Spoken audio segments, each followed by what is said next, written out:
कक्षा 5वीं। इस वीडियो में हम कुछ विराम चिन्हों के बारे में जानेंगे, जैसे पूर्ण विराम, अल्प विराम, अर्ध विराम, प्रश्नवाचक चिन्ह।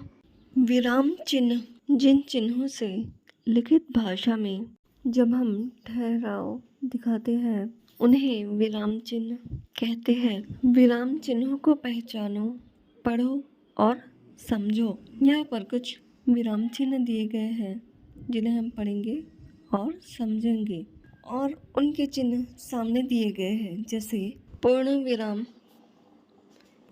अल्प विराम, प्रश्नवाचक चिन्ह, विस्मयादि बोधक चिन्ह और अर्ध विराम। इस प्रकार यहाँ पर विराम चिन्ह दिए गए हैं जिन्हें हम समझेंगे। पूर्ण विराम चिन्ह का प्रयोग हम वाक्य के अंत में करते हैं। अल्प विराम वाक्य में जहाँ पर अर्ध विराम से भी कम समय के लिए जहाँ रुकना हो वहाँ अल्प विराम चिन्ह लगाया जाता है। प्रश्नवाचक चिन्ह का प्रयोग हम प्रश्न पूछने के लिए करते हैं। वाक्य में ऐसे शब्द जिनसे हम घृणा, शोक, आश्चर्य आदि भावों को बताते हैं, ऐसे वाक्य में विस्मयादि बोधक चिन्ह लगाते हैं। अर्ध विराम वाक्य में जहाँ पर पूर्ण विराम से आधा समय के लिए रुकना हो वहाँ पर अर्ध विराम चिन्ह लगाया जाता है। अब हम इन चिन्हों को समझेंगे। यहाँ पर कुछ उदाहरण दिए गए हैं, जैसे पहला उदाहरण है अंगूर मिलते हैं।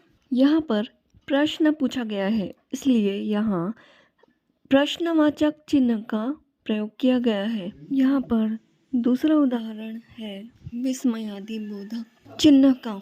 वाक्य में ऐसे शब्द जिनका प्रयोग हम शोक, घृणा, आश्चर्य और हर्ष को बताने के लिए करते हैं उनको विस्मयादि बोधक कहा जाता है। यहाँ पर दूसरे उदाहरण में मैं के बाद डॉट डॉट करके विस्मयादि बोधक चिन्ह लगाया गया है।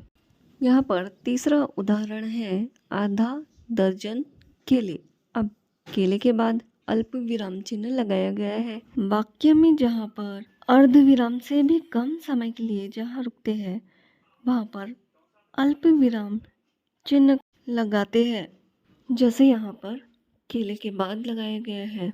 और अल्प विराम चिन्ह का प्रयोग हम ऐसी जगह भी करते हैं जहाँ पर एक ही तरह के शब्द हो, उनको अलग करने के लिए भी किया जाता है। 1 किलो सेब। अब सेब के बाद पूर्ण विराम लगाया गया है क्योंकि वाक्य पूरा हो गया है। जहाँ वाक्य पूरा हो जाता है वहाँ हम पूर्ण विराम चिन्ह लगाते हैं।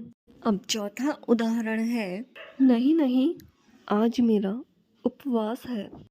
यहाँ पर नहीं उसके बाद जो चिन्ह लगा है वो अर्ध विराम चिन्ह है।